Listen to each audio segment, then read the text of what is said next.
नमस्कार, स्वागत है आप सभी का इंडिया वॉइस पर। मैं आपके साथ निकिता कश्यप। जिहाद पर सियासी संग्राम। जी हां, देश की संसद में एक ऐसा बयान गूंजा जिसने सियासी गलियारों में भूचाल मचा दिया। वक्फ संपत्तियों के मुद्दे पर बहस के दौरान समाजवादी पार्टी के सांसद मोहिबुल्लाह नदवी के बोल अब बिगड़ गए हैं। जी हां, उन्होंने लोकसभा में खुलेआम कह दिया कि मुसलमानों के हालात ऐसे हो गए हैं कि शायद अब जिहाद करना पड़ेगा। उनके इस बयान को जो है अब लगातार इस पर प्रतिक्रियाएं भी सामने आ रही हैं और जिसके बाद जैसे ही इनका बयान ये सामने आया, पूरे संसद में सन्नाटा पसर गया और फिर जोरदार हंगामा भी शुरू हो गया। सत्ताधारी दल ने इसे भड़काऊ बयान बताते हुए इसकी कड़े शब्दों में निंदा की है, तो वहीं नदवी ने अपने भाषण में संविधान के अनुच्छेद 25 और 26 का हवाला देते हुए कहा कि आज ऐसा महसूस कराया जा रहा है कि मुसलमानों के अधिकारों को कमजोर किया जा रहा हो और उनकी जिंदगी तंग कर दी गई है। उन्होंने सदन में दावा किया है कि 70% वक्फ की जायदादों का अभी भी रजिस्ट्रेशन नहीं हुआ है। अपने संबोधन के दौरान सांसद नदवी ने मौलाना अरशद मदनी का भी जो है उनके बयान का जिक्र किया, जिसमें उन्होंने कहा कि मौलाना का मानना है कि अन्याय और जुल्म के खिलाफ शायद हमें फिर लड़ना पड़ेगा और जिहाद करना पड़ेगा। नदवी के इसी बात को आगे बढ़ाते हुए चेतावनी भरे लहजे में कहा गया और ऐसे हालात बन गए हैं। उन्होंने आगे यह भी कहा, देखिए वो यहाँ पर ही नहीं रुके, आगे उनका बयान जो है बरकरार रहा और जिसमें उन्होंने यह तक कह डाला कि जब समुदाय को अपने हकों की रक्षा के लिए लड़ाई लड़नी पड़ती है तो शायद अब जिहाद करना पड़ेगा, अब लड़ना पड़ेगा। तो ये तमाम बातें उनकी ओर से कही गई और जिसके बाद अब पूरे तरीके से राज्य सरकार भी हमलावर हो गई है। तो आरोप प्रत्यारोप की राजनीति पूरे तरीके से चरम पर है। अब इस बीच सबसे बड़े सवाल यह खड़े हो रहे हैं कि संसद में जिहाद की बात आखिर कैसे हो सकती है। क्या मुसलमानों के जो ये भड़काने वाली जो साजिश है, ये बयान है, क्या ये मुस्लिमों को, उनके तबके को भड़काने की साजिश रची जा रही है?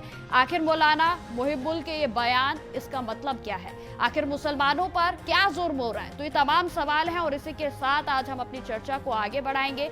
लेकिन सबसे पहले मैं आपको मौलाना के इस बयान को सुनाती हूँ कि आखिर उन्होंने शुरू से अंत तक क्या कुछ कहा। अमेंडमेंट बिल जेपीसी कमेटी बनाई थी, जिसमें हमारी पार्टी ने पहले ही कहा था कि सरकार की नीयत और नीति दोनों ही सही नहीं है। 6 महीने का टाइम मिला। उम्मीद पोर्टल पे 30% ओनली वक्फ जायदादों का, मदरसों का, मस्जिदों, कब्रिस्तानों का रजिस्ट्रेशन हुआ है। उस पर भी सर्वर डाउन चल रहा है और वो डेट खत्म हो गई है। 70% वक्फ जायदादों का रजिस्ट्रेशन नहीं हुआ है।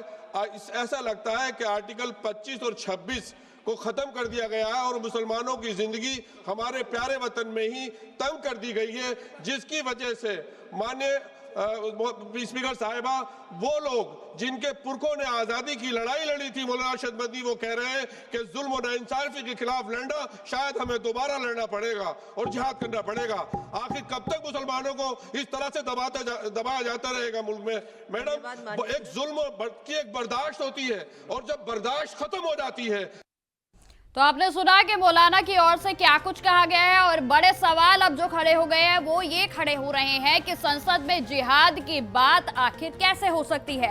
क्या मुसलमानों को भड़काने के लिए साजिश हो रही है और इस तरह की बयानबाजी सामने आ रही है? आखिर मौलाना मोहिबुल्लाह जो है, उनके बयान का मतलब क्या है?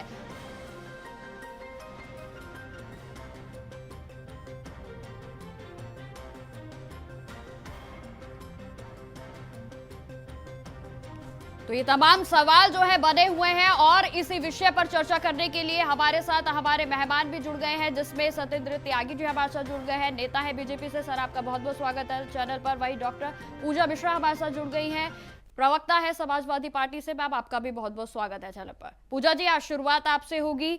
समाजवादी पार्टी से सांसद का भड़काऊ बयान, या फिर आप कहूं मैं कि ये विवादित बयान जो है सामने आया है, सबसे पहले मैं जानना चाहूंगी कि पार्टी का इस पर क्या कुछ रुख है?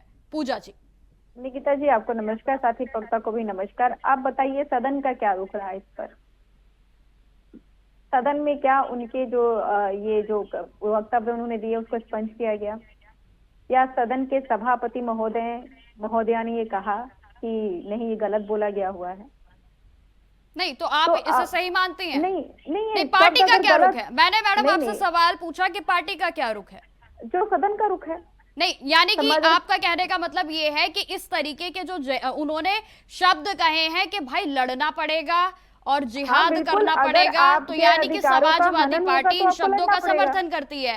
अब मैम बिल्कुल, आप यस अगर- और नो बताएं आप मुझे बस, यस और देखिए नो।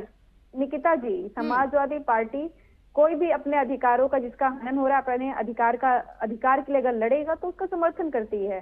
आपका अधिकार है, कॉन्स्टिट्यूशन ने जो आपको राइट दे रखी है, आप अपने अधिकार के लिए लड़िए, इसका तो हर कोई समर्थन करता है और हमारा कॉन्स्टिट्यूशन समर्थन करता है। तभी तो सरकार के अगेंस्ट में मार्च निकलते, तभी तो सरकार के अगेंस्ट में किसान और महिलाएं सब प्रोटेस्ट करने के लिए सड़कों पर उतरती हैं। अगर हम अपने अधिकारों के लिए लड़ ही नहीं सकेंगे तब थोड़ा लोकतंत्र रहेगा। लोकतंत्र तो यही है ना कि अगर हमारे अधिकारों का हनन होगा तो हम अपने अधिकार के लिए लड़ेंगे। लोकतंत्र हमें इसकी आजादी देती है। पूजा जी देखिए, आप ना एक रूपरेखा बना रही हैं। मैं आपसे सीधा सीधा ये पूछ रही हूँ, जो मौलाना है उन्होंने 2 लाइनें कही कि जिहाद वो करना सांसद पड़ेगा, हैं, हमें जिनकी आप लड़ना बात कर पड़ेगा। रही हैं, वो जिनकी आप आप बात इसका कर रही समर्थन हैं, करती हैं?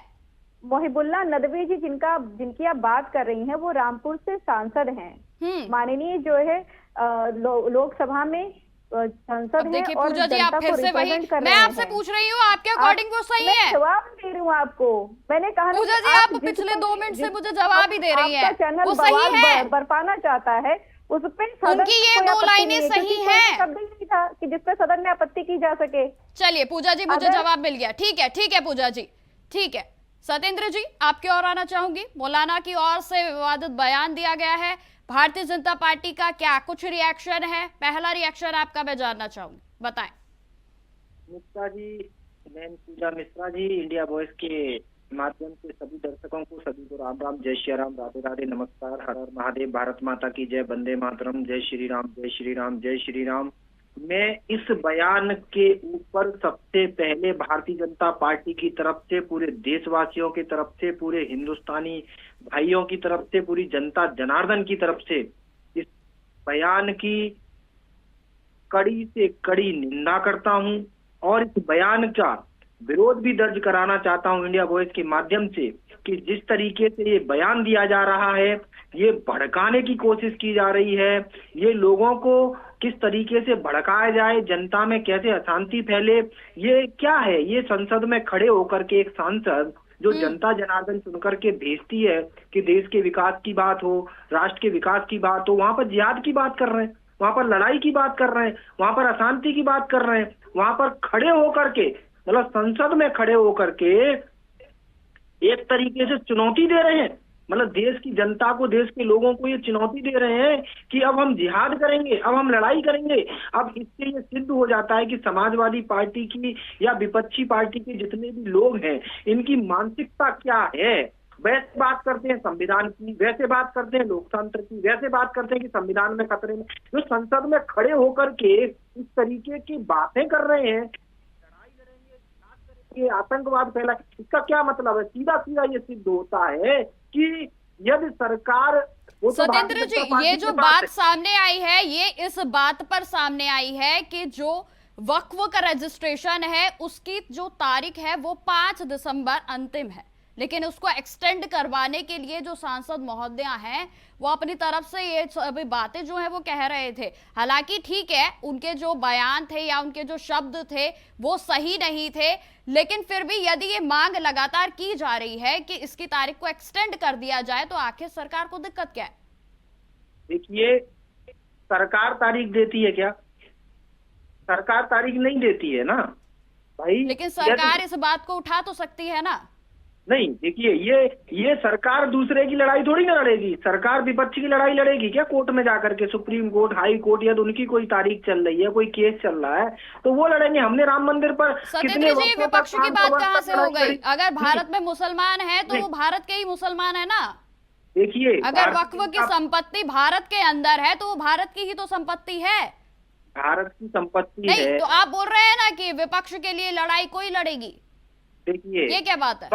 वक्फ बोर्ड से किसको फायदा हो रहा है, किसको नुकसान हो रहा है, मैंने कई बार चैनलों पर बताया, फिर मैं बताना चाहता हूं कि वक्फ बोर्ड के पास, या देखी जाए तो देश की तीसरे नंबर की ऐसी संस्था है जिस पर सबसे ज्यादा जमीन है, सबसे ज्यादा वक्फ बोर्ड के नाम पर जमीनें कब्जाई हुई है। लेकिन उसका फायदा क्या क्या मुसलमान जो है उनको मिल रहा है?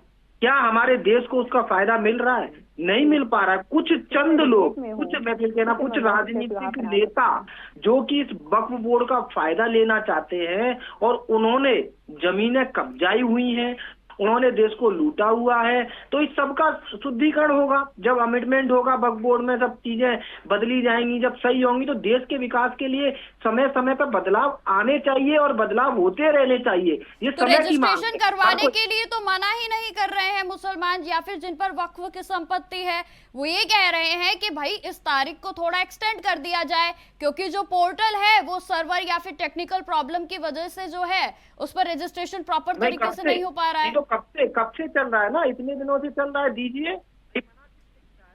इतने समय से समय दिया गया है ना, और लोगों ने जिनके पास से उन्होंने रजिस्ट्रेशन किए है। लेकिन आपने भी तथ्य देखे होंगे कि कितने लोगों पर कागज निकले, कितने लोगों पर निकले, बताइए। हाँ, ये आपने बिल्कुल सही बात कही है। ठीक है सत्येंद्र जी, पूजा जी आपकी ओर आना चाहूंगी। देखिए, जो मौलाना है उनके ओर से जो सांसद हैं समाजवादी पार्टी से, एक बात और कही गई, उन्होंने ये कहा कि मुसलमानों पर लगातार जुर्म हो रहे हैं। तो पूजा जी, मैं भी और हमारे दर्शक भी ये जानना चाहते हैं कि आखिर मुसलमानों पर क्या जुर्म हो रहे हैं, आप बताएं जरा। उनसे कहा जा रहा है कि आप अपनी छत में नमाज नहीं पढ़ सकते हैं। अगर जो है नाम के आगे जो है आपके मुस्लिम लगा हुआ है तो आप आई लव मोहम्मद नहीं लिख सकते हैं। ऐसा मैडम कहाँ पर कहा गया है कि आप अपनी छत पर नमाज नहीं पढ़ सकते, अपने घर की छत पर? क्यों नहीं कहा गया हुआ है? आपको जानकारी नहीं क्या? आपको जानकारी नहीं क्या? संबल के सीओ ने बकायदा जारी किया था। जी आप कैसी बातें कर रही हैं? आप घर के भीतर आप देखिए, अब आप एक बात बताइए, आप किसी सामुदायिक पब्लिक जगह पर भी अगर आप परमिशन मांगेंगे तो ये तो गलत चीज है ना। संबल में सीओ ने बकायदा जियो जारी किया था कि कोई भी मुस्लिम अपने घर की छत पे नमाज नहीं पढ़ेगा। और देखिए फिर समाजवादी पार्टी पर जो है यही सवाल जो है वो खड़े होते हैं। अब जैसे आप नमाज के लिए यहाँ पर बात को उठा रही है, वैसे आप हनुमान चालीसा को लेकर बात नहीं उठाती है, और कहीं ना कहीं जो राज्य सरकार है वो इसी बात पर जो है समाजवादी पार्टी को घेरती है। अगर आप कहेंगे कि कोई हिंदू अपने घर के अंदर पूजा नहीं कर सकता, अपने छत पे पूजा नहीं कर सकता, तो मैं उस पर आपत्ति जताऊंगी। पूजा जी आप कैसे बात कर रही है? ये तो मैंने सुना ही नहीं है जो आप बोल रही है कि आप अपने घर की छत पर नमाज नहीं पढ़ सकते। ये आपको जानकारी नहीं। हमने इतने मामले देखे मैडम, इतने मामले देखे हैं जिसमें कि आप एक बात बताइए, आप चलती रेल पर नमाज पढ़ रहे हैं, आप रेलवे स्टेशन पर नमाज पढ़ रहे हैं, मेट्रो स्टेशन पर नमाज पढ़ रहे हैं, तो क्या आप इसके लिए भी इजाजत लेंगे? निकिता जी आप ये बताइए कि जो आपने कहा ना कि जुर्म कहाँ हो रहा है, तो मैंने आपको जुर्म ही तो बताया ना। अगर एक मुसलमान घर खरीद ले रहा है कहीं पे, तो उसको लेकर के पूरा उसके घर पे जाके ताला लगा दे रहे हैं। लॉ एंड ऑर्डर कह रहा है कि नहीं लगा सकते, भाई उसने खरीदा है, उसका घर है वो, तो आप जबरदस्ती ताला लगा दे रहे हैं, उसके बाद में चुप्पी शादी गई हुई है, और आप कह रहे हैं कहाँ अत्याचार हो रहा है। अब और कितना अत्याचार देखना चाहती हैं कि उनके अगेंस्ट में फर्जी मुकदमे लगा दिए जा रहे हैं। अगर कोई आप सोचिए कि भाजपा इतना कौन से फर्जी मुकदमे लगा दिए जा रहे हैं, आप मुझे बताइए जरा पूजा जी। क्या मुस्लिम समुदाय है उसको सिलेंडर नहीं मिल रहा, या फिर उसे जो है आवास योजना नहीं मिल रही? क्या नहीं मिल रहा? गैस सिलेंडर नहीं ले रहे, राशन नहीं ले रहे, क्या नहीं ले रहे, वोट नहीं दे रहे? नहीं क्या आप बताएं ना क्या हो रहा है? आप उनके ऊपर फर्जी मुकदमे लगा देंगे और आप कह रहे हैं कि क्या सिलेंडर नहीं मिल रहा है, क्या उनसे टैक्स नहीं लिया जा रहा है, उनको टैक्स से बाहर। चलिए ठीक है पूजा जी, क्या टैक्स तो उनसे नहीं रहेगा। ठीक है पूजा जी, ठीक है। सत्येंद्र जी आपकी ओर आना चाहूंगी, आपने तमाम बातें पूजा जी की सुनी, जवाब दीजिए जरा। देखिए, मैं बहन पूजा मिश्रा जी को भी बताना चाहता हूँ और दर्शकों को और पूरी विपक्षी पार्टी के लोगों को बताना चाहता हूँ, जितनी भी गरीब जन कल्याणकारी योजनाएं हैं भारत वर्ष में, डबल इंजन की सरकार हो या केंद्र की योजना हो या उत्तर प्रदेश की योजना हो, चाहे कोई भी योजना हो, सबका साथ सबका विकास सबका विश्वास। नरेंद्र भाई मोदी जी जब से प्रधानमंत्री बने हैं, उनका सबसे पहले ये नारा था कि सबका साथ सबका विकास सबका विश्वास, और सबके लिए जो भी योजना आती है, मैं गारंटी के साथ कहता हूँ कि 100%, मतलब 10-20-50% फिर भी कहूंगा कि हिंदू और समुदाय के लोग फायदा लेते होंगे, लेकिन हमारे मुसलमान भाई जितने भी हैं 100% फायदा लेते हैं। चाहे वो वजीफा हो, चाहे आयुष्मान कार्ड हो, चाहे अच्छा, सरकारी बिना एलिजिबिलिटी के आप दे देते हैं। सत्येंद्र जी, एलिजिबिलिटी के आप जो है आपके दे देते विपक्ष हैं के फायदा। सांसद बोल रहे हैं बातें कि कर रहे हैं। मुसलमानों पर जुर्म हो रहे हैं और ये सरकार जो है दिन पे दिन दफ्तर लेकर आ रही है। हो रहा है सत्येंद्र जी, आप मेरी आवाज सुन पा रहे हैं? बांग्लादेश में हो रहा है हिंदुओं पर, उस पर कोई नहीं बोलेगा। सत्येंद्र जी, बातें कर रहे हैं पर उस पर कोई नहीं बोलेगा। जहाँ पर जम्मू आप जो है बड़े हिंदुत्ववादी हैं, भाजपा बड़ी हिंदुत्ववादी है। बगल का देश नेपाल जो है हिंदू राष्ट्र हुआ करता था, वो सेकुलर हो गया। जाकर क्यों नहीं बोलते? अगर आपको विदेश की बात करनी है तो नेपाल बगल का राज्य जो कि बफर स्टेट है हमारे लिए, आप जाकर के उसको सेकुलर होने 2023 छत पर नमाज बहुत पता है। आप सोच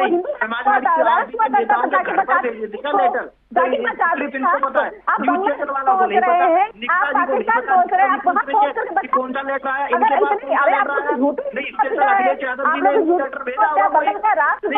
सत्येंद्र जी, क्या आप मेरी आवाज सुन पा रहे हैं? कहाँ से आया लेटर? पूजा जी रुकिए। ये हिंदू राष्ट्र है, इसको हम प्रोटेक्ट करेंगे। अगर आप इतने हिंदुत्ववादी होते तो ज्यादा ट्रेन स्टेशनों पे जाते हैं, लोग नमाज कहाँ और यहाँ पे बैठ करके भारत देश का जो कॉन्स्टिट्यूशन है, जो रिपब्लिकन फॉर्म ऑफ गवर्नमेंट है, जो पूजा जी रुकिए ना। सत्येंद्र जी, आप सुनेंगे क्या मेरी? इस तरीके से बोलेंगे तो हमारे दर्शक भी नहीं समझ पाएंगे कि आप लोग क्या कह रहे हैं। बारी बारी से आप अपनी बात को रखिए। सत्येंद्र जी, मेरा आपसे सवाल है, सपा के सांसद ने यह भी कहा है कि लगातार मुसलमानों पर जुर्म बढ़ते जा रहे हैं और ये सरकार जो है बदतर दिन करती जा रही है। तो भाई बताइए जरा, क्या जुर्म आप कर रहे हैं? आप क्यों नहीं सुन रहे हैं? और लगातार जो है भारतीय जनता पार्टी पर यही आरोप विपक्ष की ओर से लगाए जाते हैं कि एक विशेष समुदाय को जो है लगातार सरकार की ओर से प्रताड़ित किया जाता है। जवाब दीजिए। जुर्म ये कर रहे हैं कि जितने भी घुसपैठिए पाकिस्तान या बांग्लादेश के, जो भी घुसपैठिए मुसलमान, रोहिंग्या मुसलमान, कोई भी घुसपैठिए के रूप में यदि हिंदुस्तान में है तो उसको भगाया जा रहा है और भगाया जाएगा। भारत देश का प्रत्येक नागरिक, सच्चा हिंदुस्तानी ये चाहता है कि कोई भी घुसपैठिया हो, उसको भारत देश में रहने का कोई हक नहीं है। यदि विपक्षियों को मिर्ची लगती है तो लगने दो, लेकिन हम घुसपैठियों को हिंदुस्तान में नहीं रहने देंगे, उनको भारत देश से निकाल करके ही छोड़ेंगे। दूसरा, जितने भी आतंकवादी हैं, वो आतंकवादी चाहे कोई भी हो, यदि आतंकवादी है और इनको यदि उसको लग रहा है कि अत्याचार हो रहे हैं आतंकवादियों पर, अत्याचार मतलब आतंकवादियों को पकड़ा जा रहा है, उनके घरों पर बुलडोजर चलाया जा रहा है, या आतंकवादियों के रिश्तेदारों पर, उनके भाई पर, उनके बहन, किसी पर भी यदि बुलडोजर चल रहा है, इनको दिक्कत हो रही है, ये तो उनके केस लड़ते हैं। रात रात 12-12 बजे इनके वकील तो खड़े होकर के उनके लिए खड़े हो जाते हैं, उनका बीच पर मतलब बचाव करने के लिए पहुंच जाते हैं। यदि इनको ये लगता है कि अत्याचार हो रहा है तो होने दो। देश की जनता चाहती है कि आतंकवाद खत्म हो, भ्रष्टाचार खत्म हो, घुसपैठ खत्म हो, जितने भी अन्याय अत्याचार हो रहे हैं इन लोगों के द्वारा। तो सत्येंद्र जी, यही तो सवाल खड़े होते हैं ना, क्या एक विशेष समुदाय को लेकर ही जो है इस तरीके की कार्रवाई सामने आती है और इसी बात पर जो है आपको विपक्ष जो है लगातार घेरता है? देखिए, इसीलिए क्योंकि इनके पास सिर्फ एक ही चश्मा है, इनके पास दूसरा चश्मा है ही नहीं। इनके पास हिंदू, सिख, ईसाई, जैन, किसी का भी इनके पास चश्मा है ही नहीं। इन्होंने सिर्फ एक ही चश्मा पहना हुआ है, तो सिर्फ ये उसी के लिए बोलते हैं, उसके अलावा ये किसी के लिए नहीं बोलते। सबसे बड़ी बात तो मैं यही कहूँ, वो पीडीए की बात करते हैं, पिछड़ा दलित अल्पसंख्यक, और ये पूजा मिश्रा जी तो सामान्य में आती है, वो तो सवर्ण के खिलाफ बोलते हैं, फिर भी ये उनके साथ जुड़ी हुई। समझ में नहीं आता कि इन्होंने ऐसे ही तो नहीं कहीं मिश्रा लगा लिया है। ये सवर्ण है भी कि नहीं है उस पार्टी में, पता नहीं क्यों है। आपको पार्टी विरोध करती है, जो पार्टी गाली देती है। तो कहीं ना कहीं सरकार जो है वो पिछड़ा दल की आवाज नहीं सुन रही होगी, तभी तो विपक्ष उनकी आवाज उठा रहा है ना सत्येंद्र जी।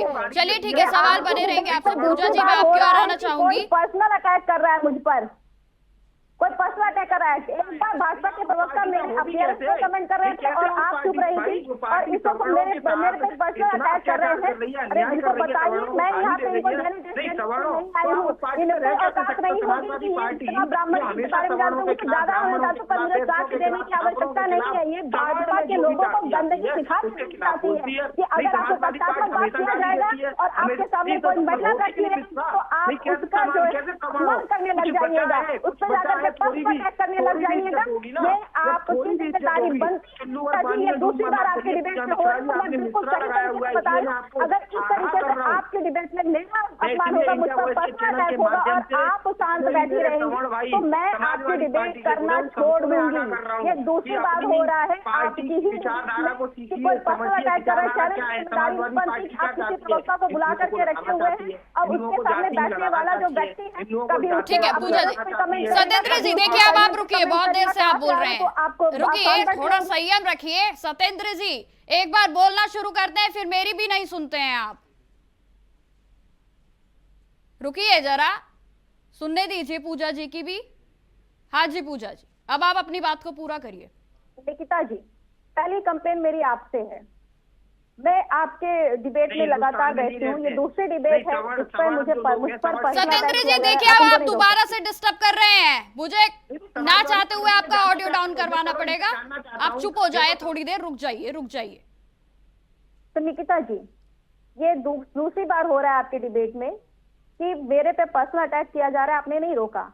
इससे पहले मैं आपकी डिबेट थी, मैं चाहे उसका लिंक आपको शेयर कर दूंगी, आप देख लीजिएगा कि किसी भाजपा के प्रवक्ता ने मेरे अपीयरेंस पे कमेंट किया और आपने नहीं रोका कि उनका चेहरा गंदा दिखता है, भद्दा दिखता है या खतरनाक दिखता है, गुंडे दिखता है। पहली बात तो ये है कि जब आप दोनों एक दूसरे पर आरोप प्रत्यारोप लगा रहे हैं, मैं खुद कह रही हूँ, मैं क्या, मेरे दर्शक भी जो है, हमारे दर्शक भी नहीं सुन पा रहे होंगे।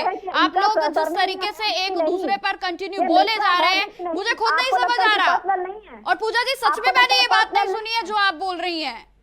देखिए निकिता जी, आपको लगता है पर्सनल नहीं, अगर कोई कह रहा है कि आपके मिश्रा है कि नहीं है, देखिए आप बोल रही हैं तो निसंदेह उन्होंने बोला होगा, बिल्कुल बोला होगा। सत्येंद्र जी मैं आपसे भी यही आग्रह करूंगी, देखिए आप लगातार इस तरीके की डिबेट्स में बैठते हैं और उसके बाद भी अगर आप इस तरीके के शब्दों का चयन करेंगे तो आप खुद भी सोच लीजिए, आप अपनी भी रेपुटेशन को खराब कर रहे हैं। नहीं निकिता जी, इनको ये बताइए कि समाजवादी पार्टी, अब देखिए आप मेरी बात सुनिए सत्येंद्र जी, थोड़ा संयम के साथ बोलिए कि कहीं कहीं आपको भी आगे चलकर कोई दिक्कत ना हो जाए। हम तो आपको सिर्फ अलर्ट दे सकते हैं ना, बाकी आपकी मर्जी है, तो थोड़ा गरिमा के साथ बोलिए। अब देखिए समय का अभाव है पूजा जी, दोबारा से हम अपनी चर्चा पर आते हैं, आप जल्दी से अपनी बात को पूरा करिए। निकिता जी, पहली बात तो ये जो जिहाद को लेकर के जो है हंगामा बरपा हुआ है, जब अगर आपको इतनी आपत्ति थी तो आपको ये सदन में दर्ज करानी चाहिए थी, आपको पूछना चाहिए। मुझे लगता है कि आपको जो है स्पीकर महोदया से भी पूछना चाहिए कि क्यों उन्होंने इस पर स्पंज करा पाए क्या, लास्ट कमेंट आपका है ना, जल्दी से, समय का अभाव, पोलराइज करने से कोई मतलब नहीं निकलता है। ठीक है पूजा जी। सत्येंद्र जी आपके आखिरी कमेंट्स जल्दी से। इनके सांसद सदन में खड़े होकर के बात कर रहे हैं तो हम लोग बाहर बात भी नहीं करें, चर्चा भी नहीं करें, मतलब सदन में ही मतलब जिहाद की बात कर रहे हैं, लड़ाई की बात कर रहे हैं। अभी कहीं आतंकवाद हो जाए, कहीं आतंकवादी नहीं, अभी जुमे की नमाज के बाद कहीं जहाँ पे रह रही है उनकी कॉलोनी के पास ही अटैक कर दिया जाए और पता लगे कि वो मतलब वहाँ से संसद से निकली हुई चीज है। अगर भाई सरकार कॉलोनी पे अटैक हो, दिल्ली पे अटैक हो, कोई बात नहीं है। चलिए ठीक है सत्येंद्र जी, पूजा जी, आप दोनों का हमारे साथ चर्चा में जुड़ने के लिए बहुत बहुत धन्यवाद। तो जिस तरीके से समाजवादी पार्टी के सांसद की ओर से दिए गए बयान के बाद उत्तर प्रदेश में पूरे तरीके से सियासत गरमा गई है, और जिसमें कि आपको बता दें कि उनकी ओर से जो बयान दिया गया, खासतौर पर जो जिहाद का शब्द उन्होंने जिस तरीके से उसका जिक्र किया, ये इस समय पूरे तरीके से इस पर राजनीति गरमाई हुई है। फिलहाल मेरे साथ इस पेशकश में इतना ही। देश दुनिया की तमाम खबरों की जानकारी के लिए बने रहे हमारे साथ।